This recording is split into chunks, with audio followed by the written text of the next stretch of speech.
So let's go through these problems that we went over in class today. Take this step by step. Remember, when you have water and sulfuric acid, you generate the hydronium.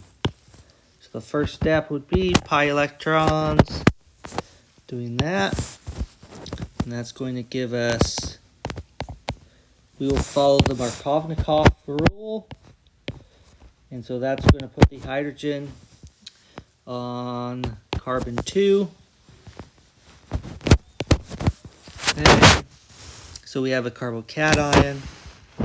Now, what type of carbocation do we have? We see that we have a secondary carbocation, which makes us need to pause. Can we do a hydride shift? There's a hydrogen here and a hydrogen here. And we are going to use this hydrogen over there to do the hydride shift so that we can generate a more stable carbocation. And now we went from a secondary to a tertiary carbocation. So now we have a lot of water present. Not all of the water has been converted to hydronium. But even if it did convert it all to hydronium, let's say it did, this first step right here, what else did it generate? When we ripped off that proton, we generated a secondary carbocation plus water. So let's use that water right there. So now that water can come in and attack that tertiary carbocation. And when it attacks that tertiary carbocation, the oxygen atom with its lone pairs, it forms that new covalent bond between oxygen and carbon. And then the two hydrogens are still attached. Now we have an oxygen with 3 bonds that makes it positively charged. Then we will, because we have so much water present, we can just use another mole of water to come in and do a proton transfer. Proton transfer, and that is going to generate our product right here. Okay, just like that. But now we got to pay attention here. Is that a stereocenter that we just created? Right there? No, it's not a stereocenter. So leaving it like that would be just fine. But what if you changed the look of the... No, let's put it... What if we changed and did that? Okay. Now, did we create a stereocenter? If I change the problem up a little bit? Yes, we did. There is a stereocenter, so we need to represent that. Now, so at this point right here, this step right here, when that water molecule comes in and attacks that carbocation, it can attack from the top face or the bottom face. Or said another way, the front face or the back face. So let's redraw that now. So when that water comes in and attacks, it can attack from the, let's say, the front face. So that would put the O like this. That would be positively charged. And then the ethyl group would now be on a dash. But it could have equally approached from the back face. And it could have looked like this. And then we would have our wedged ethyl like that. And we would have to keep our stereocenter there. So now we have 2 different products here, enantiomers of one another. No, let's see. Those would be diastereomers of one another. But we have those there. And then we could do our proton transfer step for both of those. So we would take water and water here and just do a simple proton transfer. And then you would get a mixture of products here. We have that. And then our ethyl.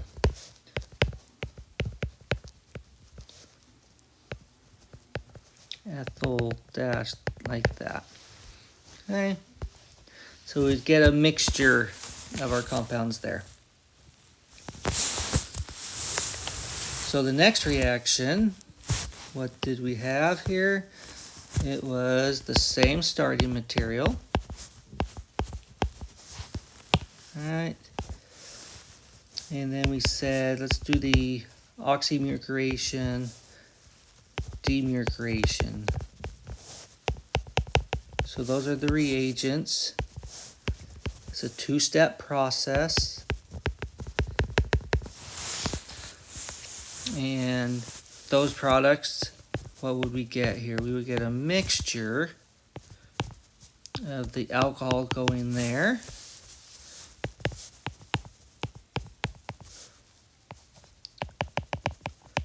Plus there. And so those would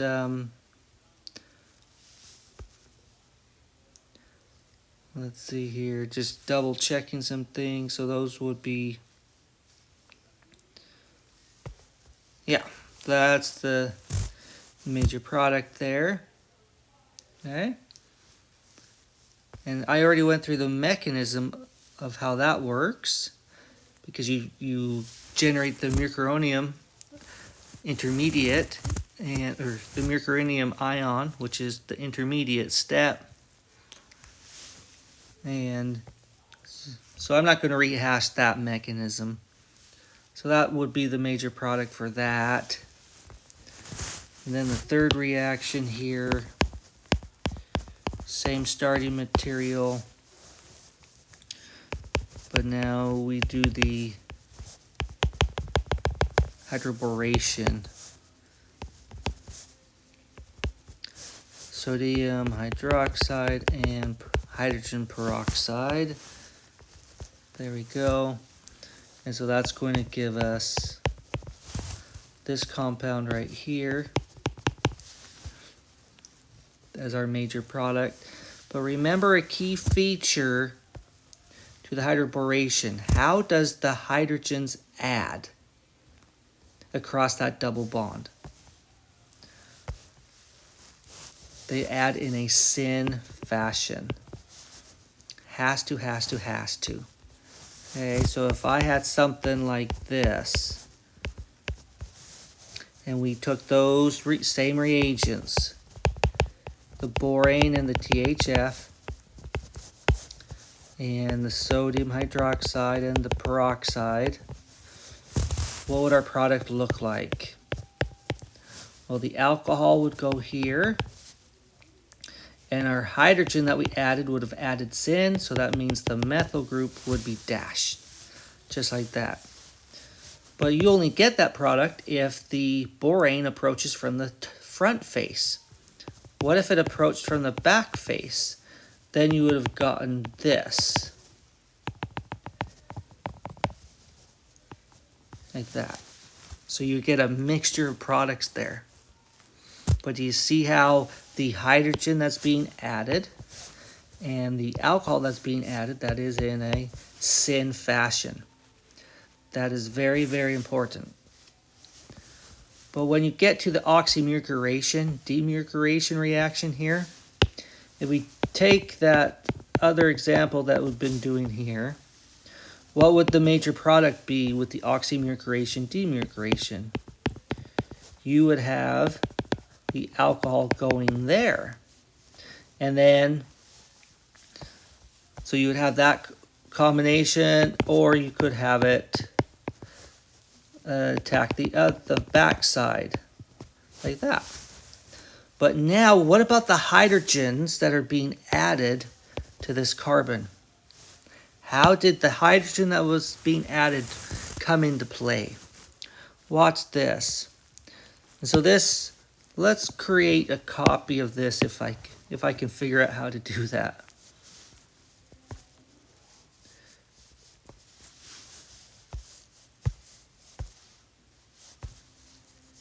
I'm trying.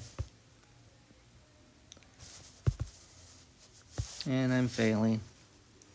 Let's try one more time. I tap it. I say copy. Now how do I say paste? Not like that.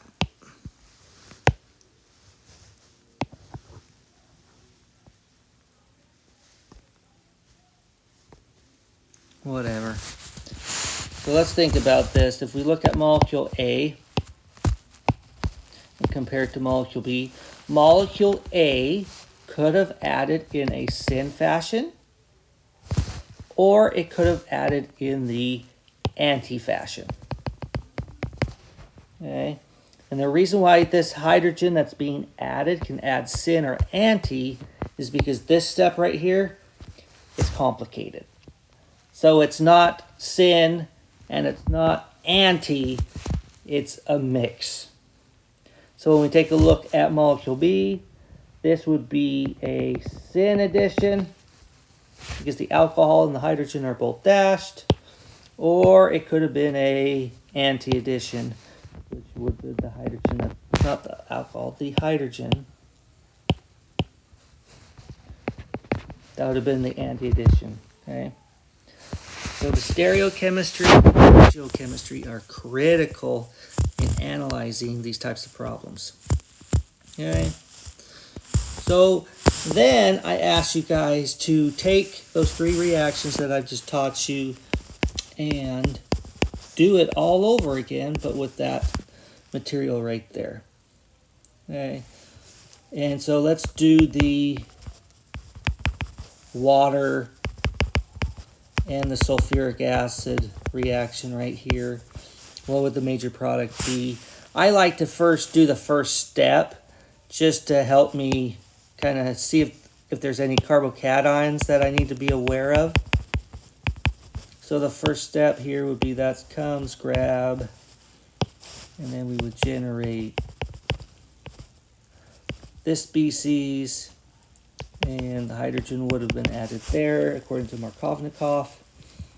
Can that rearrange? Is there any need for that tertiary carbocation to rearrange? No. So our product is going to be, the alcohol is going to, water is going to attach that tertiary carbocation and eventually get us to our major product, which would look like this. Okay. That is not a stereocenter, so it's no need to do the wedges or the dashes for that. That's how you would get that product. Okay, if we do the same here with the oxymercuration right here, what would the product be? Oxymercuration, we would put the alcohol on the more substituted carbon. All right, we have carbon 1, carbon 2. What's more substituted? Clearly, carbon 1 is more substituted, so that is where you would expect to find your alcohol. We did not generate a stereocenter in this molecule, so it's just that. And then if we do the borohydration, that with the new starting material, and so that's with the borane, the THF combo here. Let's see, peroxide, like so. Okay, what would the major product be? Well, you know the alcohol needs to go to the least substituted side. So that would go right there. Okay, but remember you just generated a stereocenter, so you can and will have a mixture like that. Okay. So the other part of the question is predict the mechanism of this problem right here. pHs stand for phenols, and those are just benzene rings. Like that, and then I said use ethanol, predict the product just like that. So first things first, what type of, do we have a leaving group? Yes, we do. We have a halogen. Is it attached to an sp3 hybridized carbon? Yes, it is. What type of sp3 hybridized carbon is it? That would be a tertiary alkyl halide. Because remember, those phenyl groups are benzene rings.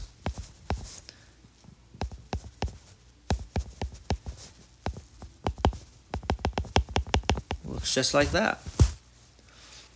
So now if we go through the process here, looking at our factors, what do we have? We have strength, we have concentration, we have leaving group ability, and then we have the solvent.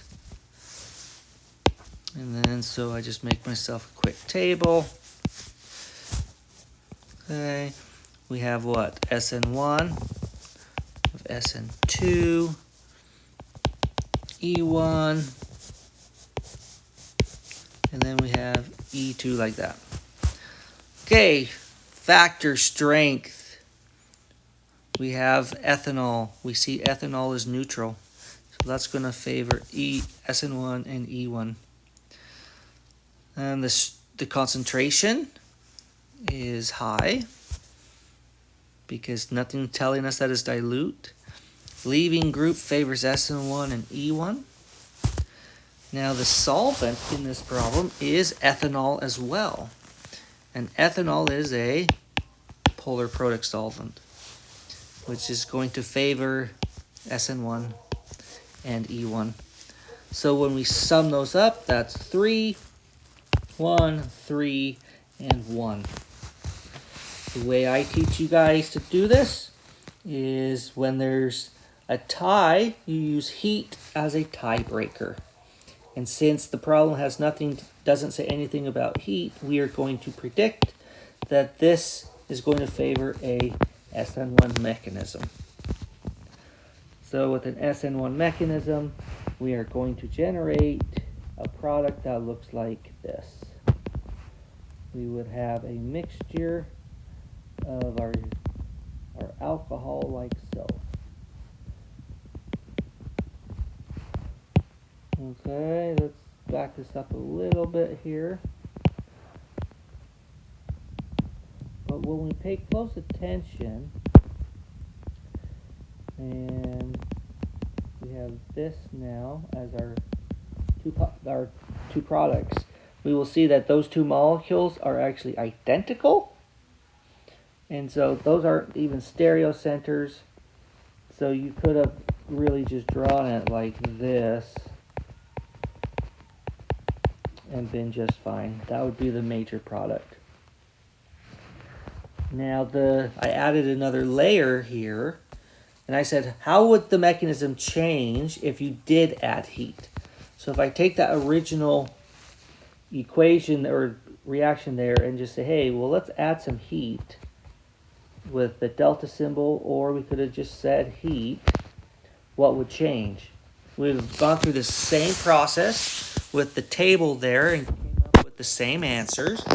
And so we would just say, okay, we're going to add heat as our last variable. And so that if we add heat, we are going to favor the elimination. So our mechanism would be E1. Okay, and if it's an E1, then our product would have looked like this. We would have formed a double bond. And that kind of is extending past the line a little too much. It would look like that. So that would be our product when we add heat. However, if you take that problem and you take a look at the textbook table here and focus our attention on it here. What type of alkyl halide did we have? We had a tertiary alkyl halide. And our attacking species is what? It was ethanol. And ethanol is a weak base and it's a weak nucleophile. So what would our predominant mechanism show based off of this table? It's saying that it's pretty much a 50-50 split. But that's not what I taught you. I said, well, I won't rehash what I just said. If no heat's present, then it's in this analysis, SN1 is favored. When heat is added, E1 is favored. Okay. Let's see, is there anything else that I should discuss about this assignment here? Let's see. One of the sections, I added another problem here. Oh, I'm blanking on what it was. Let me just thumb through my notes real quick. See if I can find that. What did I do?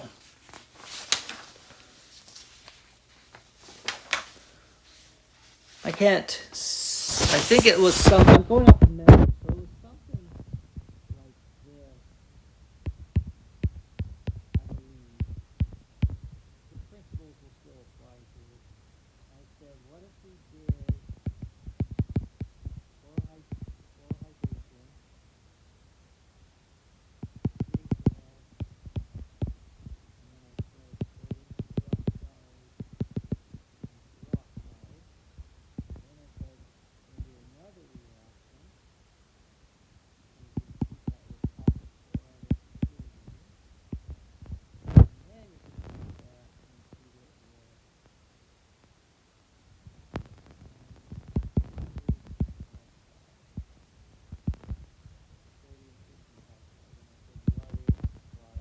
there. So this is a sequential reaction. What happens is you're going to take this plus this, and you're going to get a product that kind of goes in here. This is a product X. You will then take product X and react it with this to get product Y. And then you will take product Y and react it with the epoxide to get our finalized product. I want to know what is that very last question mark. What is the final product after you take our starting material? Let's call it this SN starting material. After you take the starting material and go through these three reactions in sequence, what is the final product going to be? So if we break this down, what's going to be our product after the first reaction? So this is our first reaction, major reaction. Our second, our third. After the first reaction, what is our product going to look like? Generate a primary alcohol. When we take product 1 and react it with the reagents in number 2, what's going to happen? It's going to take the alcohol and turn it into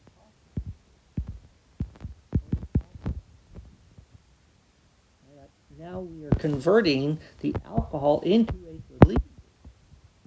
And then when we take that product and treat it with the third reagent, the butoxide, that is a strong, bulky base. So that's going to do a elimination reaction to give us that product. And lo and behold, that product is the same thing as their starting material. So I did that just to have fun with it, so you could see the reactions. Is there any practical purpose for doing this? Oh heavens no! This was just for fun. This is a completely stupid and pointless reaction scheme because you're getting the same material as a product. Okay, but it's the idea that you can look at all these reactions in sequence and come up with the right answer. Be prepared for questions like this. Reactions in sequence. And as always, if you need any additional help, please reach out. Be more than happy to.